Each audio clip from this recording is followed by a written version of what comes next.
Hi guys! For this video, ang gagawin natin is sasagutan natin yung support reaction ng beam na nakikita nyo ngayon. So this beam class is of course medyo complicated na siya or medyo complex compared doon sa previous example natin, no, related to the fixed end moments.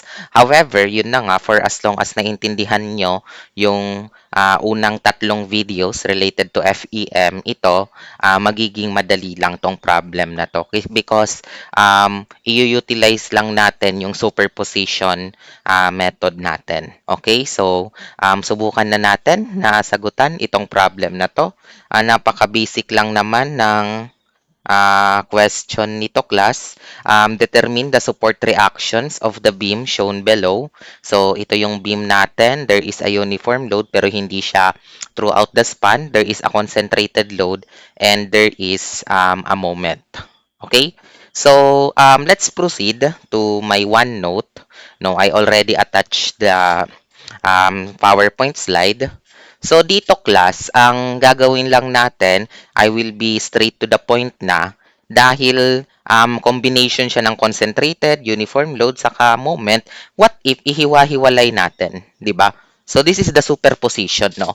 So, what if ihiwalay ko muna itong uniform load, then i-isolate ko din itong concentrated load, and i-isolate ko din itong concentrated moment. Then, individually, kada isa, hahanapin ko yung mga fixed end moment. So, ito yung mas magandang approach para hindi ka malito.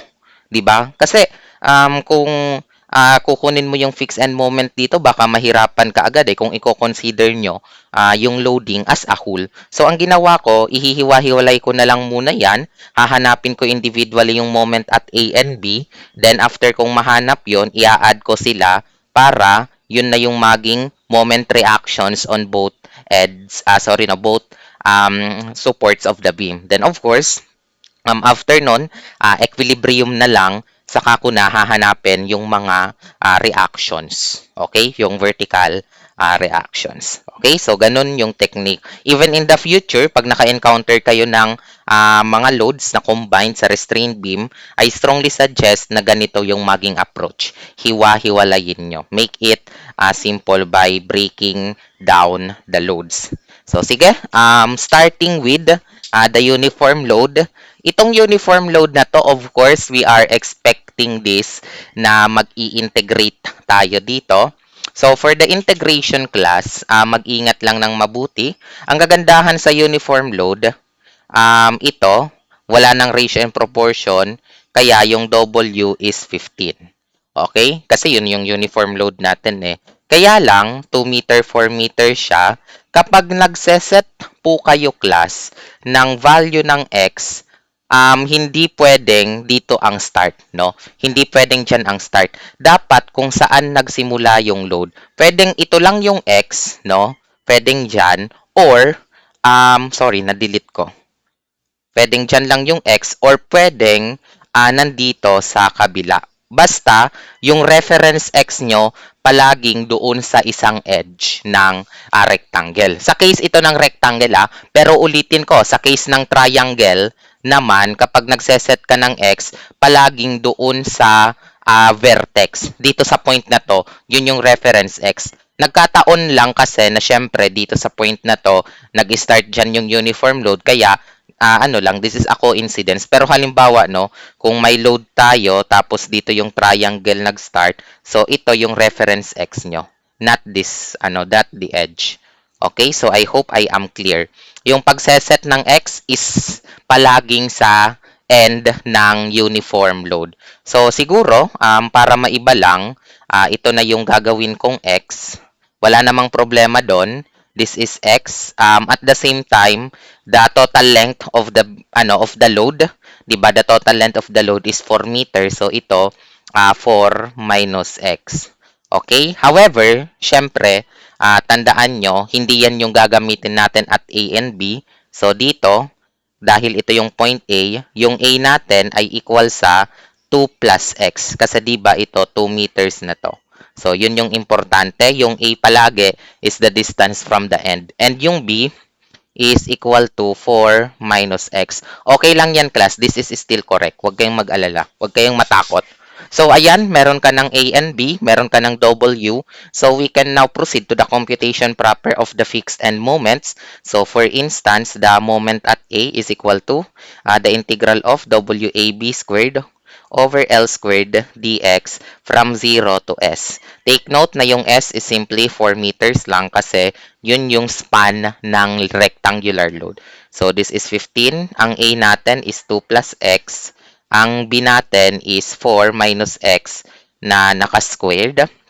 Then, divided by the total length of the beam is 6 meter pa rin na naka-squared. So, ito, 0 to 4 siya. 0 to 4. Okay? So, that is equal to, so, computein natin siya. So, 15, 2 plus x, 4 minus x na naka-squared, divided by 6 squared from 0 to 4. So, ang sagot is 26.667. So, 26.667 kilonewton meter. Then, proceed tayo for the moment at B, which is simply the same lang naman. Moment at B is equal to the integral from 0 to S, WA squared B L squared dx. So, pag sinubstitute natin yun, guys, that is the integral of 15. Yung A natin is 2 plus x. Yung B, i-square natin yung A, no? Yung B is 4 minus x, then divided by 6 squared dx from 0 to 4. Okay? So, i-adjust ko nga lang itong ano, para may space pa ako.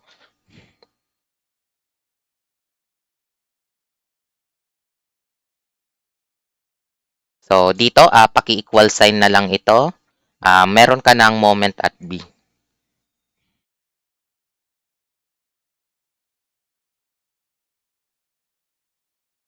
So, ang sagot dito ay 40.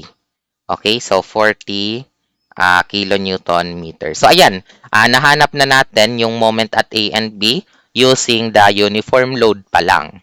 So, yung next step is kung i-consider na natin itong 50 kilonewton na concentrated load. So, here, again, recall na lang the formula.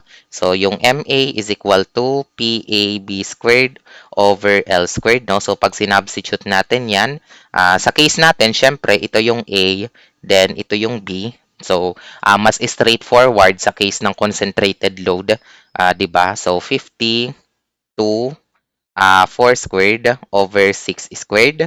So, pag kinompute natin 'yan, ang sagot ay 44.444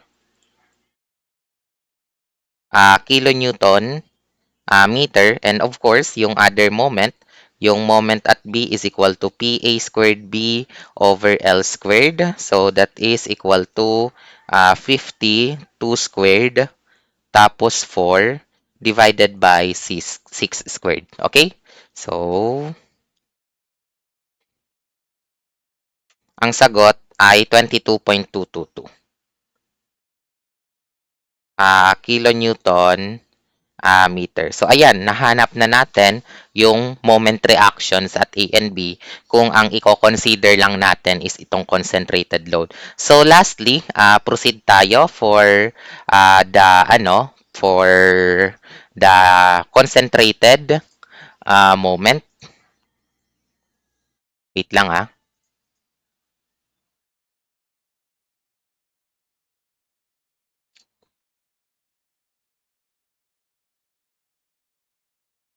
So, for the concentrated moment, dahil counterclockwise class itong naka-apply, no? So, take note, as you can see, the moment applied is counterclockwise.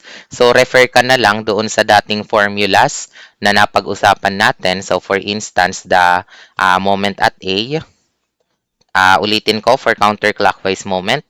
So, that is equal to negative MB, then the quantity B minus 2A, then divided by L squared. Okay? So, ayan yung ating mga values. So, that is equal to negative 25 Tapos yung A pala ito, syempre yung B is 2. B is 2. Then, of course, yung B is 2 minus 2 times 4. So, 2 minus 2 times 4 divided by the length is 6 squared. Okay, so ang sagot natin ay equal sa negative MB B minus 2A over L squared. So, ang sagot ay positive, di ba? So, positive 8.3333. Alam niyong importante kapag positive, no? Kasi ibig sabihin, tama yung assumed direction natin.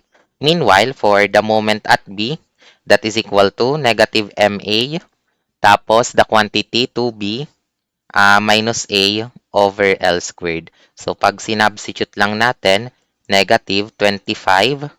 Yung A natin is 4. Then, the quantity, 2 times 2 minus 4. Then, divided by 6 squared. So, pag kinumpute natin to, 0 ang lalabas. Okay? So, kasi di ba 2 times 2 is 4, 4 minus 4 is 0. So, ayan class, na-compute na natin individually yung mga moment reactions for each individual loads considered, no? I-adjust ko nga lang itong mga spacing to give emphasis. So, ayan, no? So, yung una is para sa uniform load, yung sumunod para sa concentrated load, and lastly, para sa concentrated moment. So, ang next step na lang dito, dahil may MA ka na, all you need to do is to take the sum of the individual moments. Okay? So, for instance, yung MA natin ay equal sa, so dito sa una, that is 26.667. Sa pangalawa, 44.444. And sa pangatlo is 8.333. So, ang sagot is 79.444. 79.444 kilonewton meter. So, of course, yung moment at B natin, same logic then. All you need to do is to take the sum of the individual MB. So, yung una is 40 plus 22.222 plus 0. Okay, so ang sagot natin ay 62.222 kilonewton meter. 62.222 kilonewton meter. Yung last part ng reaction natin is simply taking the vertical reactions nga at A and B. But this time, this is not a difficult problem kasi we can solve this using equilibrium na lang. The fact na may moment ka na, the next step na lang is of course to use the moment. Okay? So, for instance, summation moment at A is equal to 0. So, clockwise moment is equal to counterclockwise. So, ang clockwise moment natin is yung 50 kilonewton, di ba? So, 50 kilonewton. Tapos, ang moment arm niya ay 2. Then, of course, the uniform load na 15, tapos 4. Then, the center of gravity of that is this. So, 2 meter plus 1 half ng 4. Okay? So, that is a clockwise moment. Plus MB, of course, clockwise moment ang MB. Ang counterclockwise moment natin is yung MA. By the way, isulat ko na nga lang yung MB diretso, no? Yung MB is 62.222. So, ang counterclockwise moment is itong 79.444. And itong 25 kilonewton meter, yung mismong moment na in-apply is counterclockwise. And lastly, yung RB natin, 6 RB. Okay, so I think we already consider all clockwise and counterclockwise moments. So, mahahanap nyo na yung value ng RB using your calculator.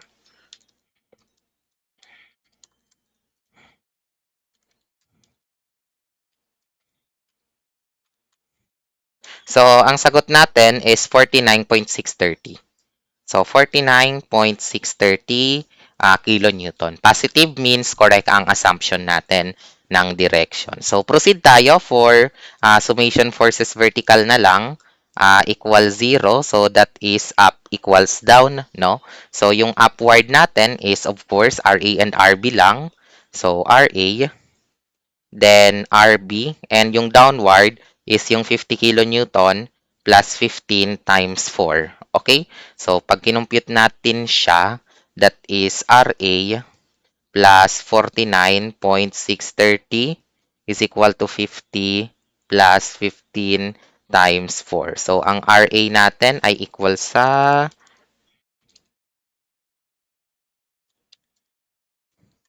60.37, no? So, 60.370 kilo newtons.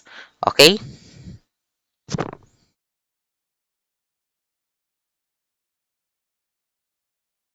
So, tapos na class yung ating computation. Kasi nahanap na natin yung importante which is simply the support reactions. So, of course, to conclude this, we can simply place the actual value. So, for instance, yung RA, that is 60.370 kilonewton and yung RB is 49.630 kilonewton, no? So from napakahirap na restrained beam, 'di ba? Ngayon, napakadali lang pala i-solve ng fixed end moments sa mga restrained beams. So dito na natatapos yung discussion natin regarding this example. So I hope may natutunan kayo dito sa ating problem. So thank you so much for listening and ingat kayong lahat.